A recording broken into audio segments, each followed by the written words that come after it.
very own quest myth. Axie and the Golden Bird.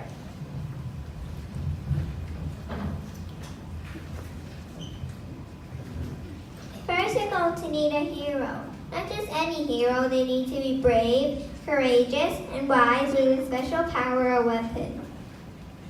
Did you know that mythological heroes usually have unusual birth or childhood? It all began on an island at the top of a towering temple where a tiny baby was born. The baby was the daughter of Pachycato, the god of healing, and Chantico, the goddess of fire. Ah yes, a good myth needs some god or goddesses. The Aztecs had loads of them. A god of wind, a goddess of water, a god of war,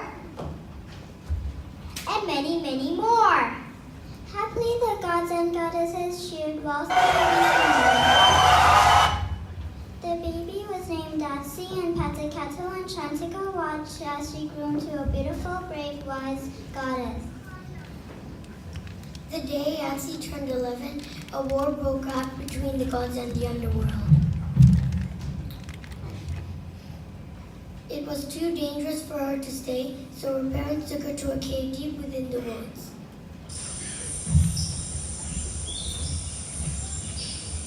Before they left Axie, they exclaimed,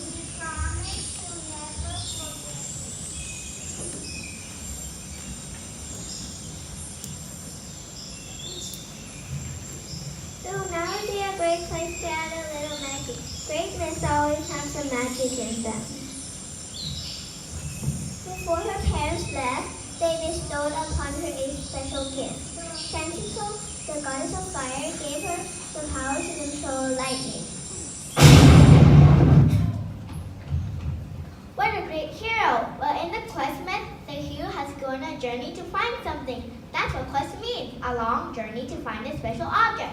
"Hang on, we're getting to that bit. We can map it out for you."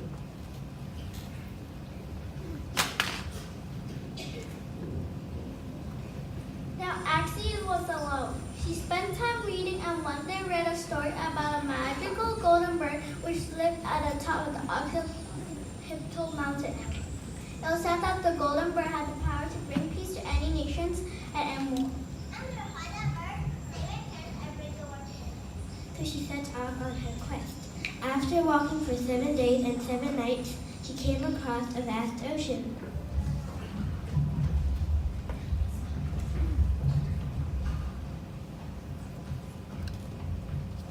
She saw a boat ahead. She sat down and sailed across the peaceful ocean. Okay, so you've got a hero, you've got a quest. Next you need is a good setting description.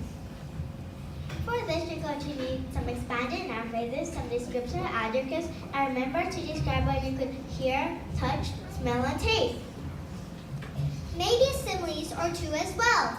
As she sailed, the waves began to get more powerful. The bitter smell of seaweed filled her nose whilst the icy cold water froze her hands, drenching her from head to toe. The salty liquid lined her parched mouth. Rain lashed, lightning crashed, and a crescendo of howling wind filled her ears as loud as a lion's roar.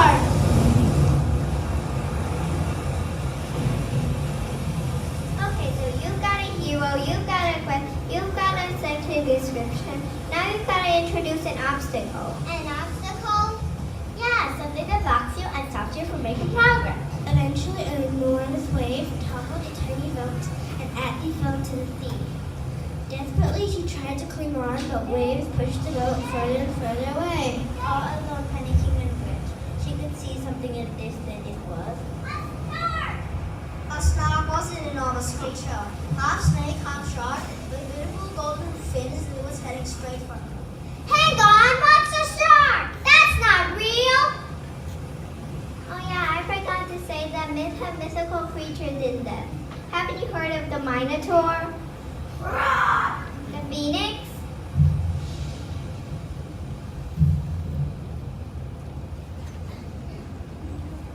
Medusa? All made up. They're often a mixture of different creatures. So back to the snark. When it's approaching, when a similar fleshing is long, similar teeth, which were as sharp as needles. Thinking quickly, Axie remembered her lightning bolt. The lightning cleared the murky sky. That was the end of the night. The lightning cleared the murky skies and Axie swam in the once again calm water.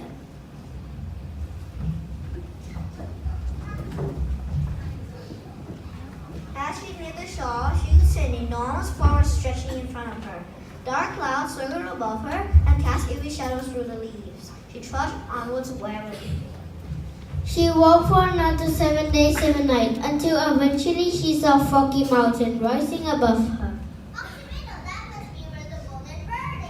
The air smelled fresh as she walked between the green trees which formed a path leading her towards a mountain ahead. Was she imagining it, or was the ground beginning to shake? Don't forget to tell us how your church is feeling. She no longer felt nervous. Victory filled her mind as she continued on her way. Little did she know there was one final obstacle she would have to overcome. Filled with sudden enthusiasm, Axie sprinted upwards towards the summit. As she drew closer, probably grew loud. The ground was definitely shaking now. Her feet trembling and her heart pounding, she found a tiny cave entrance just big enough to squeeze in. With a brave heart, she stepped forward. Away from the beaming sun, the cave was a thick blanket of darkness with only one source of light.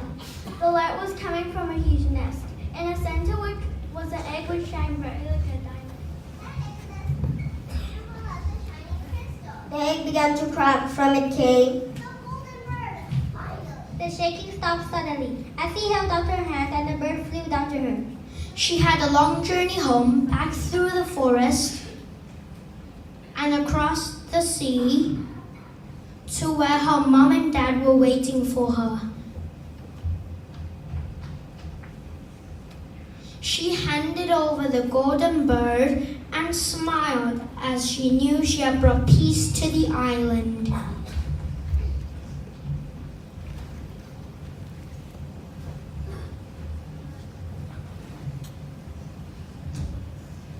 You should always finish your story leaving the audience wanting more. Little did Axie know this was just the beginning of her adventures.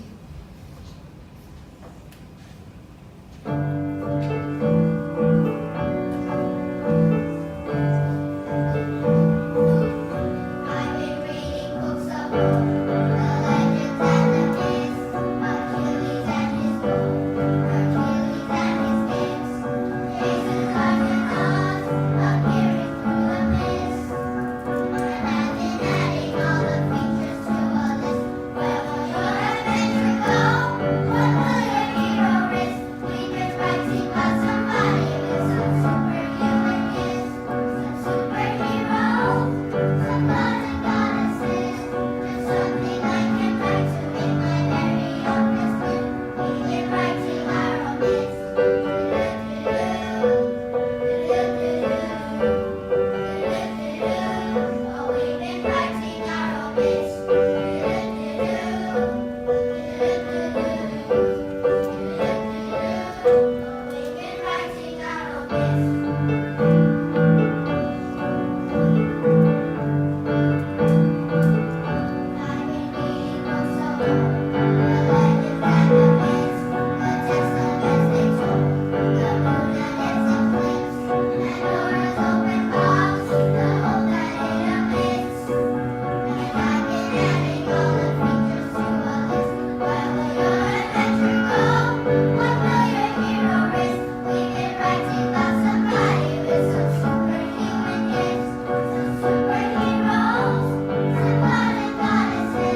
studying the names of these ancient Aztec heroes. I can't remember them. They're really hard to pronounce. Could you put your hand if you were a hero? Okay, so this was the main hero of their myth. They've spent their entire topic and English lessons looking at the Aztecs and their ancient gods and goddesses, and in writing all of these fantastic myths. I think there's another round of applause, please.